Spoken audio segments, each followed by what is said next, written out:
You know, there are plenty of people out there, podcasts included, that seem to suggest that if you're a Christian, if you're a spiritual Christian, then generally things in life will go okay for you. They kind of imply that God will be continually blessing you, and that if you do have problems, then they're not the same type of everyday problems that other people have. So the question is that true? That's what we're going to look at today in this next episode covering the life of Jacob. We've been tracing together, journeying together through the book of Genesis for quite a while now, and we've actually spent quite a few weeks now looking at the life of Jacob. We've seen him be born and grown up in interesting circumstances. We've seen him deceive his father and his brother, and we've seen him literally flee the land because of his behavior and spend 20 years in exile away from his homeland. And then after 20 years, we saw him come back with his family, his new family in tow, and we see him reconcile with his brother. What we've been looking at what we're going to look at in this next episode is what has happened after he's now got back to the land and he's settled here and he's been here for quite a while. This is Genesis chapter 5, and there are things that are going to happen to Jacob, and are the sort of things that I believe happens to anyone and everyone. So it's a good illustration of what the ups and downs of life can look like, and what we ourselves, even as Christian believers, might have to, well, look forward to is probably not the correct phrase, but what we may have to consider and address in our lives also. So let's begin with chapter 35, verse 1. Reading from the text, it tells us, Then God said to Jacob, Go to Bethel and settle there, and build an altar there to God, the God who appeared to you when you were fleeing from your brother Esau.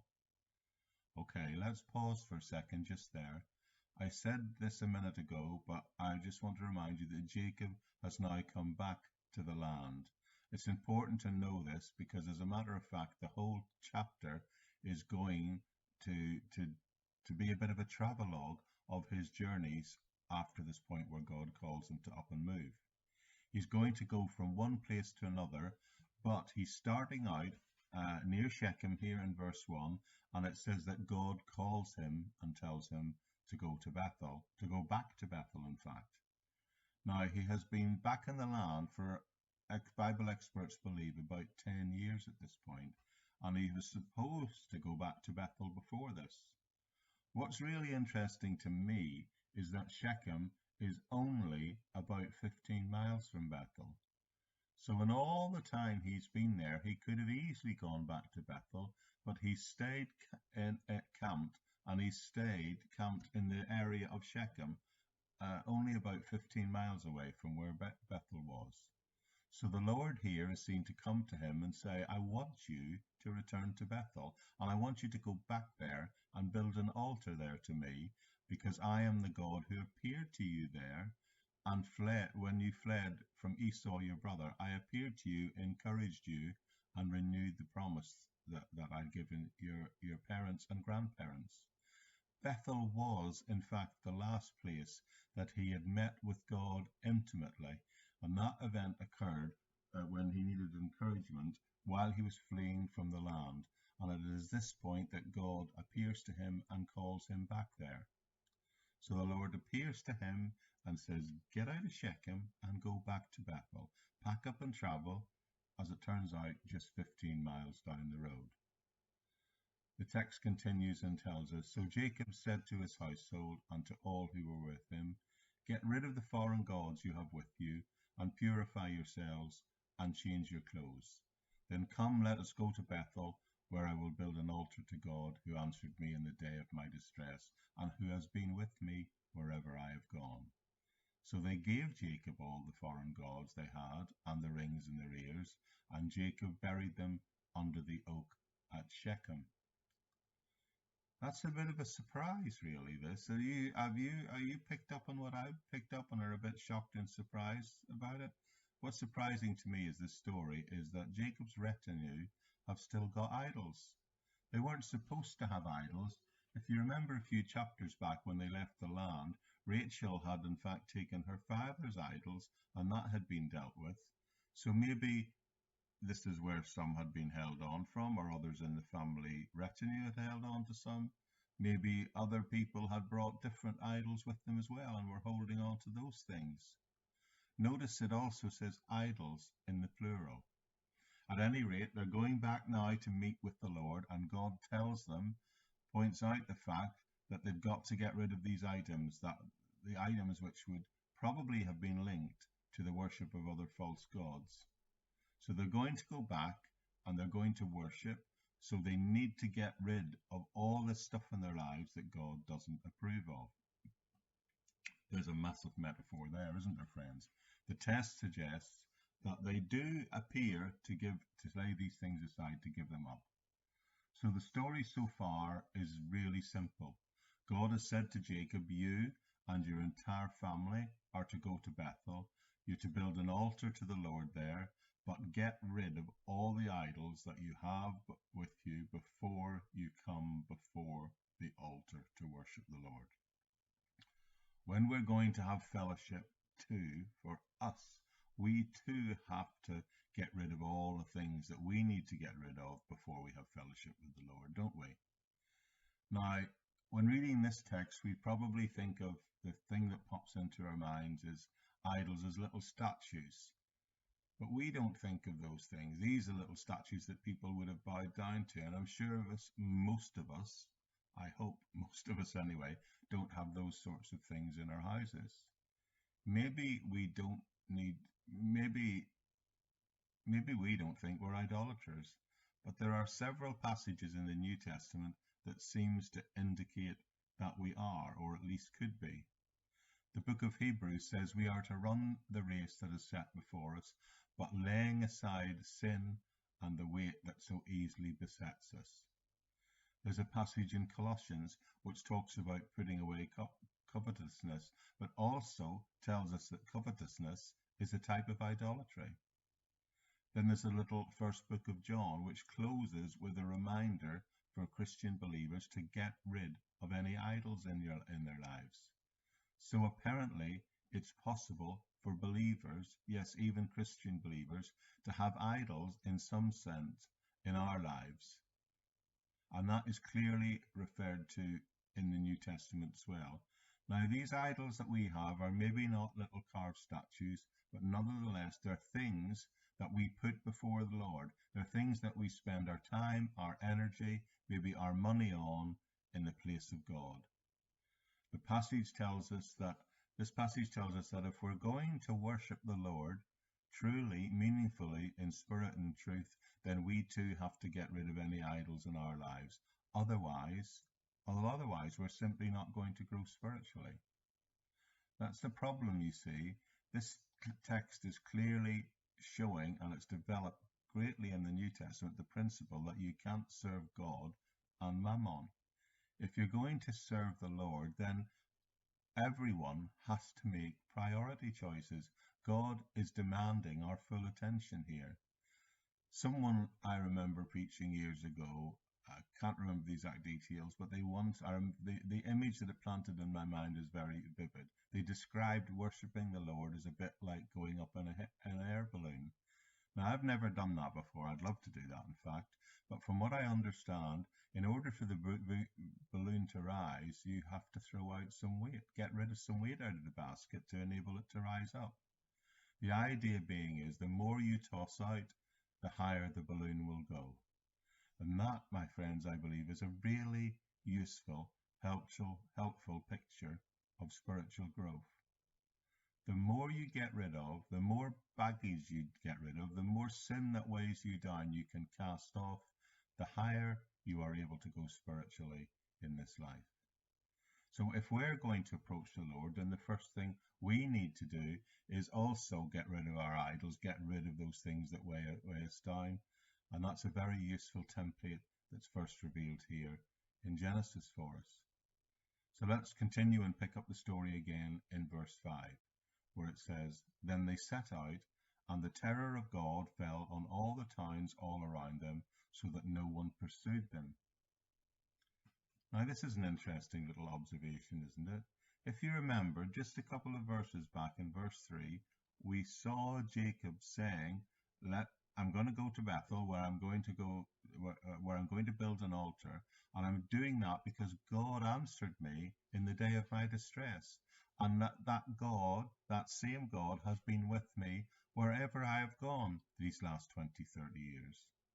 So in the midst of this, in the midst of all of Jacob's slip-ups, let me tell you, that's probably too kind a word for it. Let's tell it like it is. In the midst of his sins, his serious sins, God is still able to speak to him, and he's able to recognize that God is with him. Yes, he's practiced deception. Yes, he's had all kinds of problems and sin in his lives and in his family. And yet God is seen here to have remained faithful to him.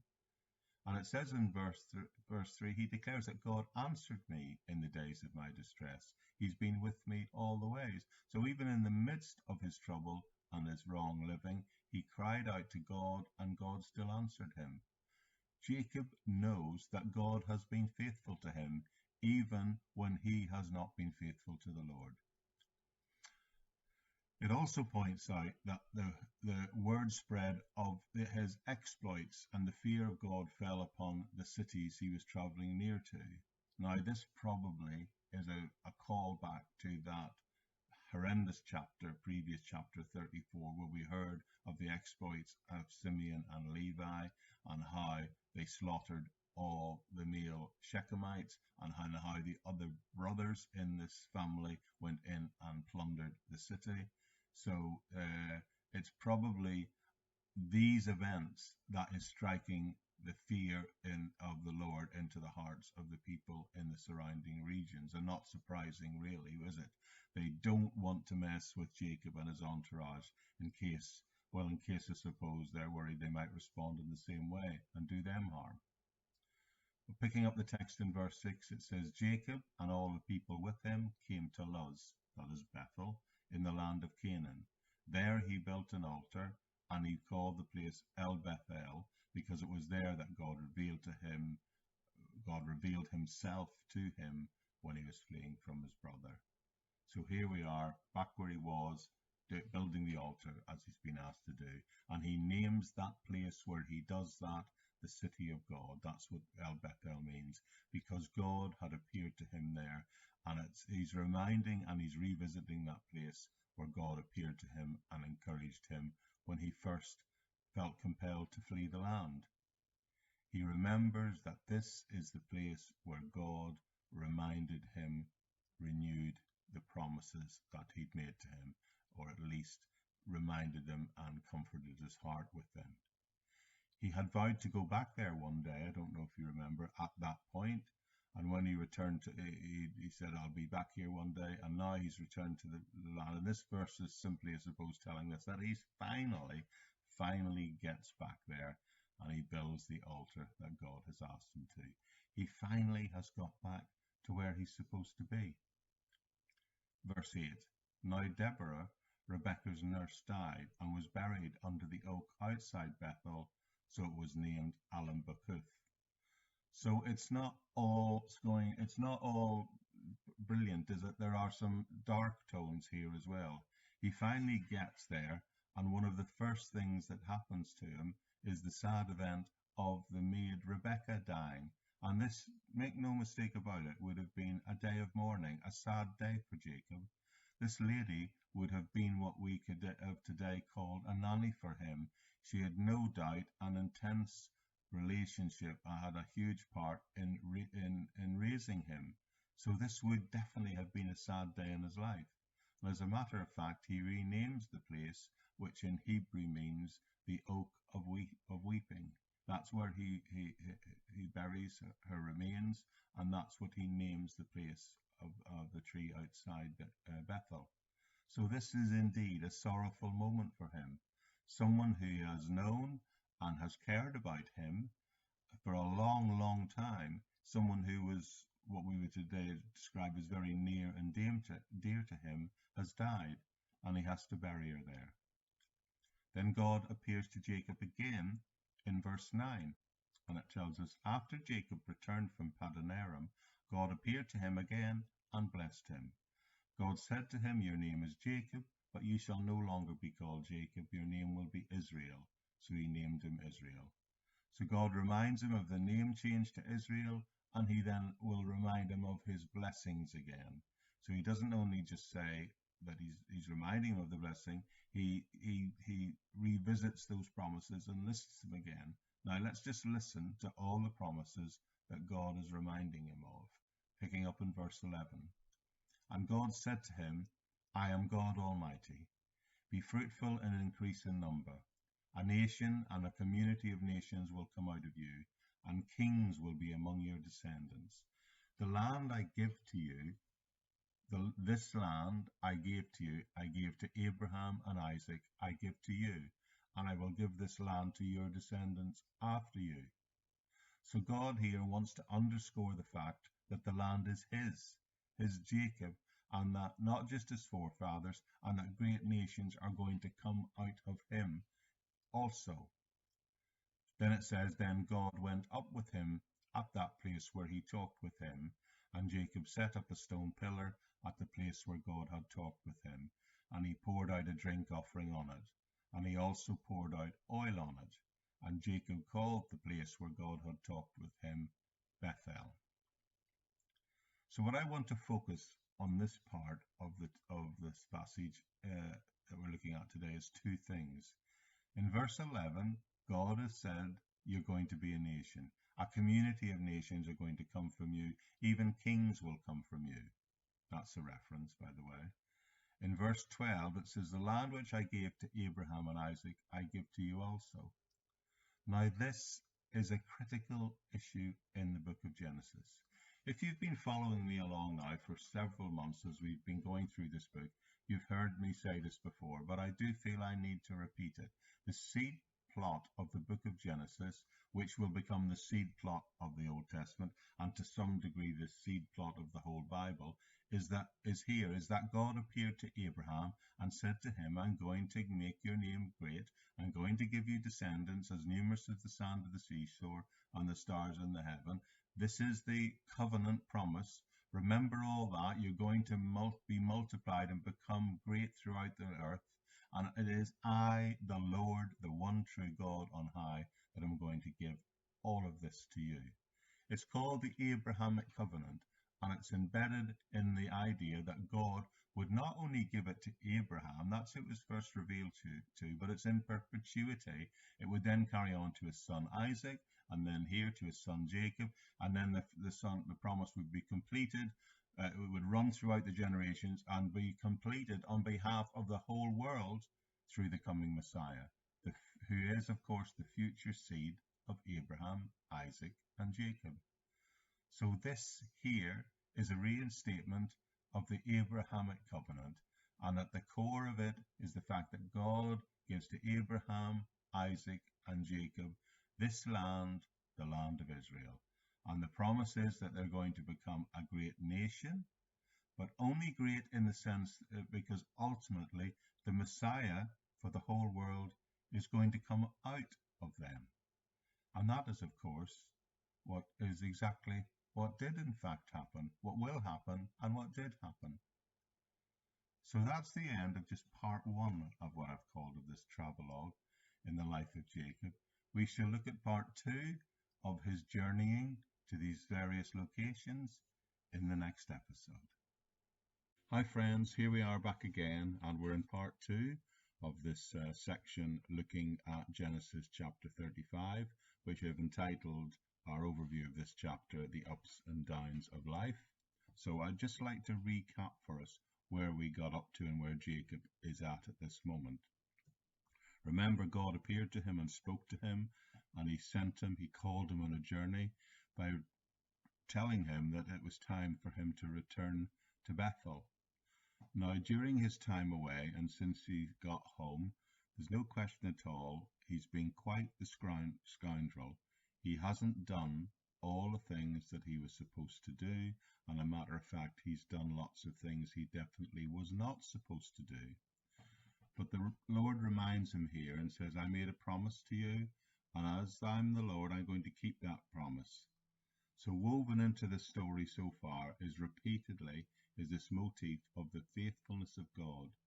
in spite of the circumstances or the actions of Jacob's life.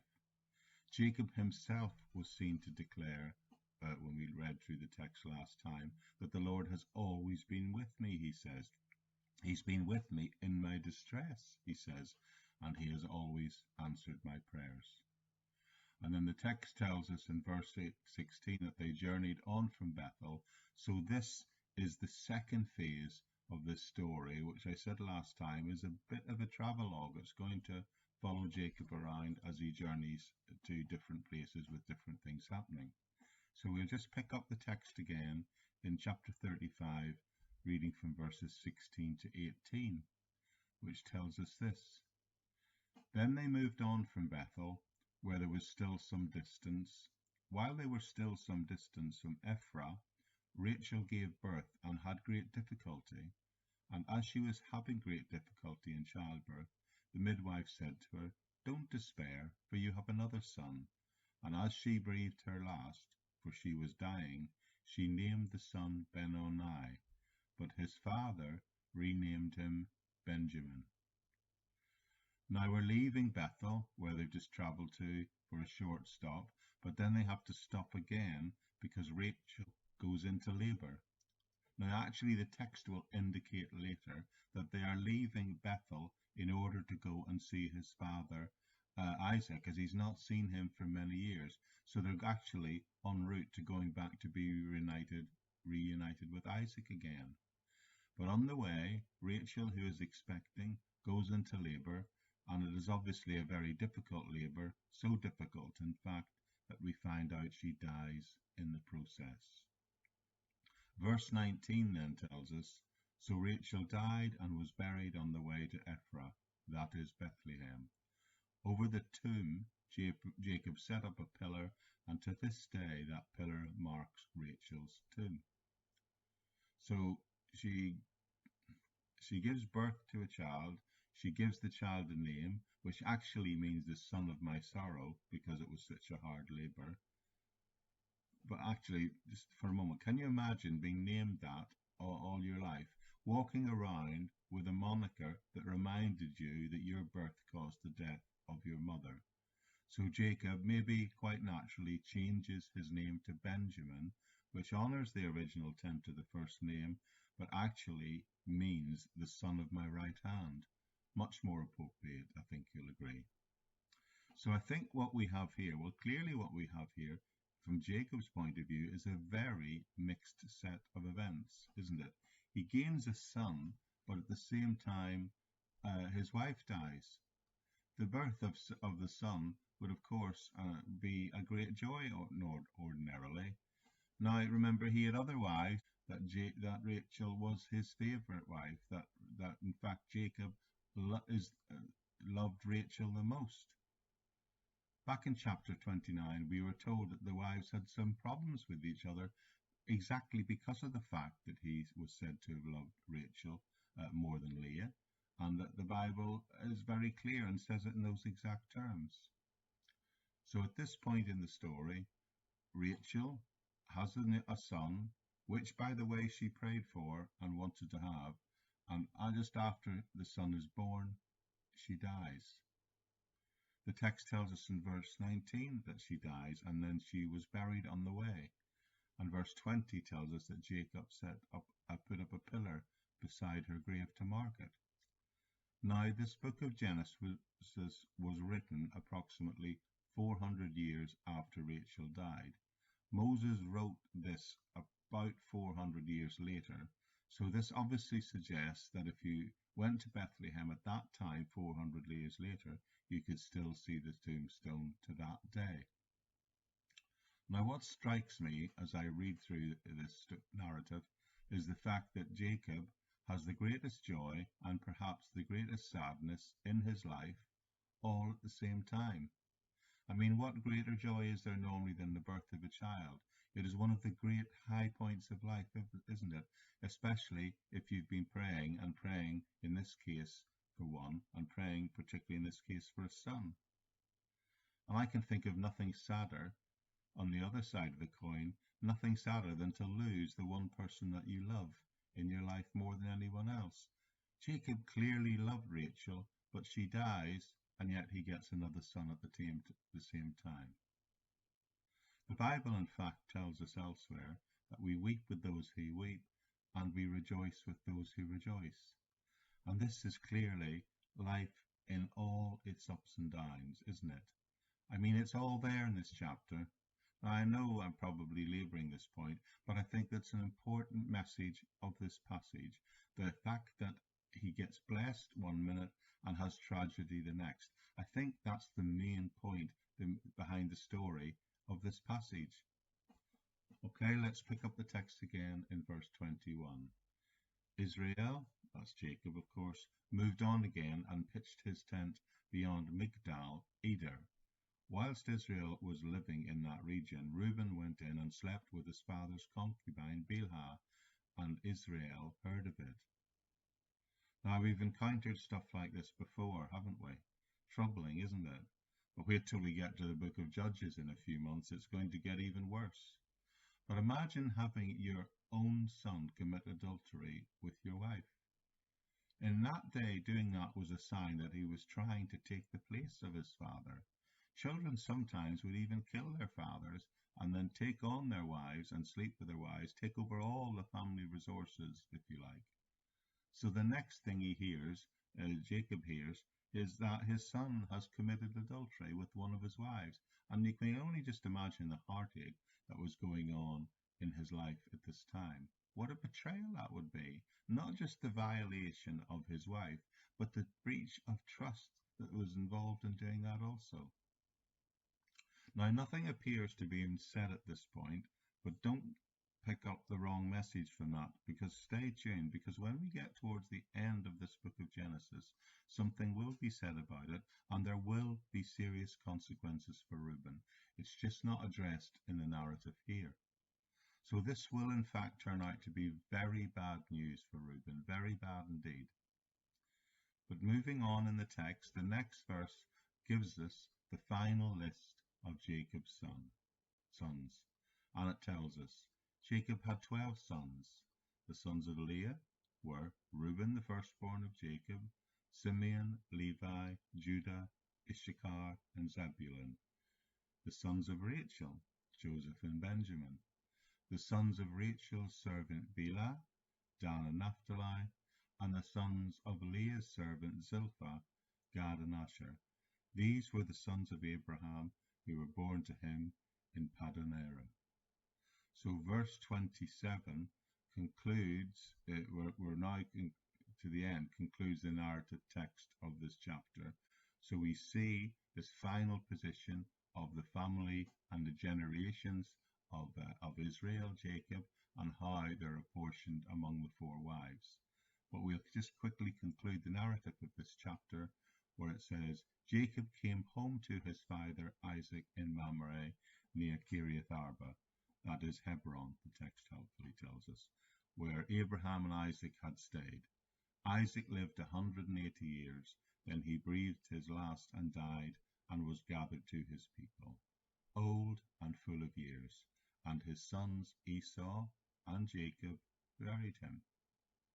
So finally, Jacob arrives at his father's house in Mamre, which helpfully we're told is another name for Hebron, and this is located south of Jerusalem.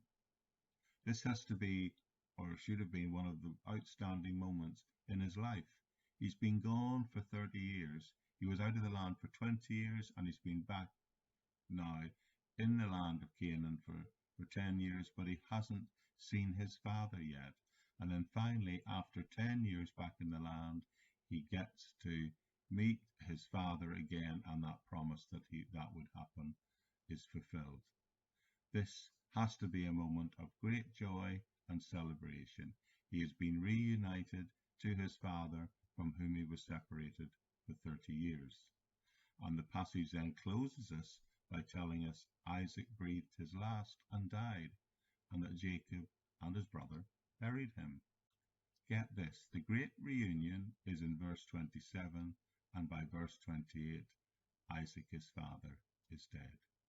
Now, we don't know the length of time they were together, but the text kind of suggests to me that it wasn't very long. So again, there is great joy in one verse and then great sadness in the next.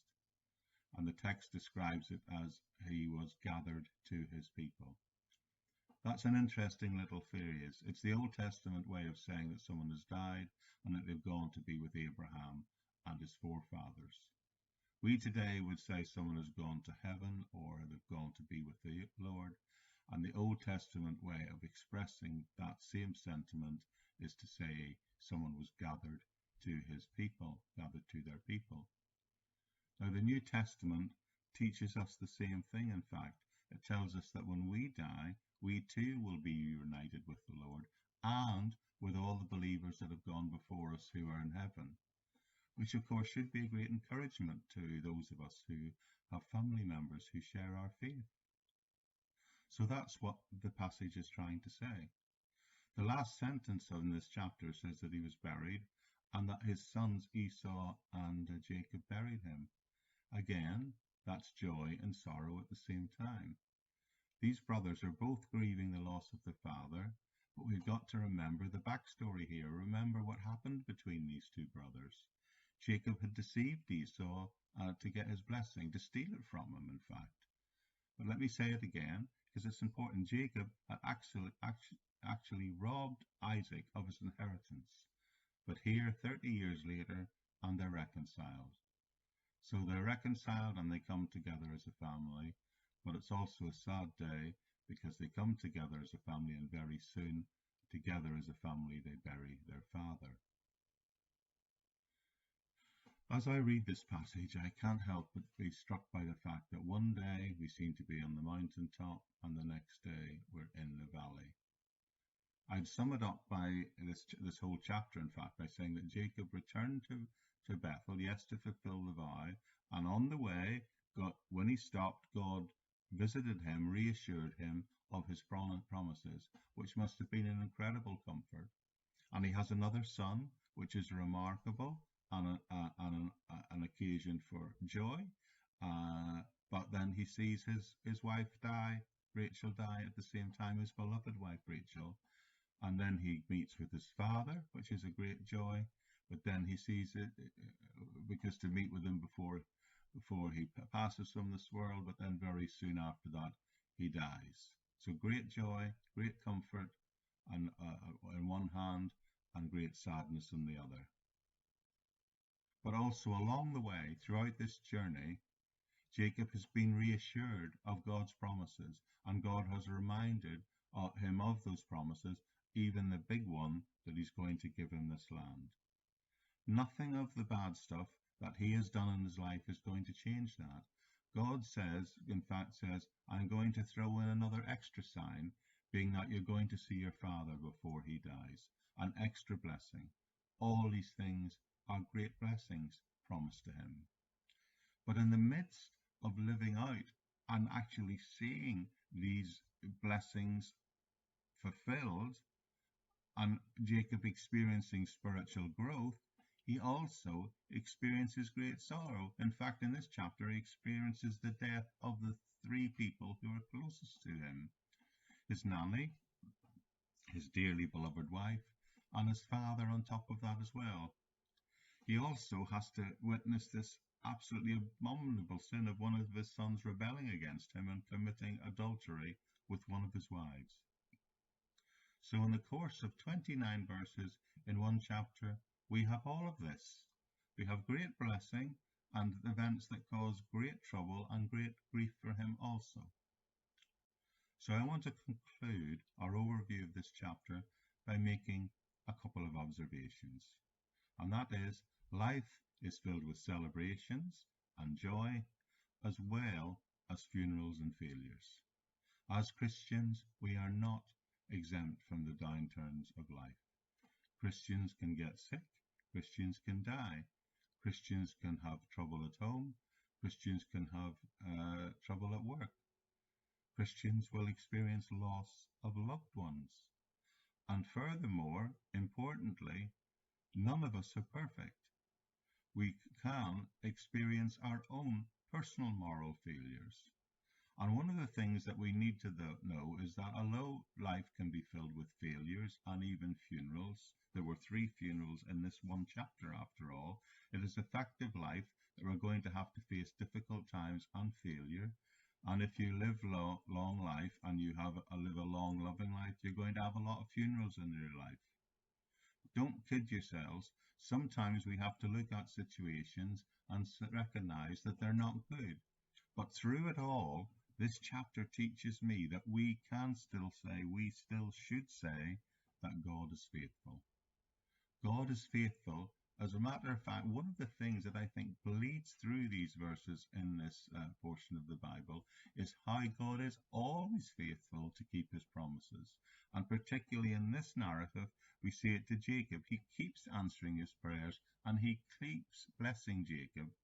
And a big part of this passage is God repeating those promises, the promises that he originally made to Abraham and Isaac, and proving his faithfulness. But proving his faithfulness does not depend on what he does, just as it does not depend on what we do or do not do. God's faithfulness depends only on one thing, his faithfulness to his own promises. And one of the things you can put in there is in God's word, it says that one of the promises he's made to us is that he's promised us eternal life through his son Jesus, who died for us and rose from the dead. And God also promises us today that if we trust in his son, he will give us too the gift of eternal life. I get asked the question all the time. In fact, it came up last week, just last week, at a local house group that I belong to. Someone said, if I'm going to heaven and it doesn't depend on what I do, what does it depend on? And the answer is, it depends on what Jesus did, not what you have done, right? It doesn't depend on what we do. It all depends on what Jesus did. Here's the bottom line. Here's what this is templating for us. God always remains faithful to his promises. So, for us today, his promises of eternal life, no matter what goes on in our life, God will still keep his promise. So we can experience failure, sometimes even our own personal moral failure, but God will still be faithful as long as we seek his face. So we experience failure sometimes, but God is always faithful. In this chapter, there are 3 sad deaths that mark the end of an era, but even though that era is over, the promises continue. The promises continue through Jacob and through Jacob's family line. Now, there was a sin in this situation that would ruin an inheritance, and we'll get to that later, but it still could not nullify the blessings of God or his full plan of salvation. God ensures that his promises would be kept, and they were kept. And as he went along, as a sort of encouragement, he confirms those promises to the recipients. God still continues to bless even undeserving people. Life is full of failure, and as I said earlier, if you're fortunate to have lived a long life and loved many people, then sadly for you, life may be full of funerals as well. So when you're hitting hard times, when bad things come along, like the death of a loved one, you have to remember that God is faithful, and none of this will ever affect the promise that God has made of your life, not even your own personal failures. And one last point, friends. Although life is full of hardship, we must remember that God is faithful, and because of that, and that alone, that should motivate us to remain faithful to God. I think that's really the implication of what is going on here. It's illustrated in the story by Jacob returning to Bethel. God had watched over him while he was away, protected him, provided for him, and when he gets back to where he's supposed to be, God reminds him and reassures him of all the promises that he'd made. There's no getting away from it, friends. We're in a spiritual struggle. Life at times can be tough, so we dare not let our guard down for even just a minute. But we should always remember that God will remain faithful to us, and that should motivate us to remain faithful to him.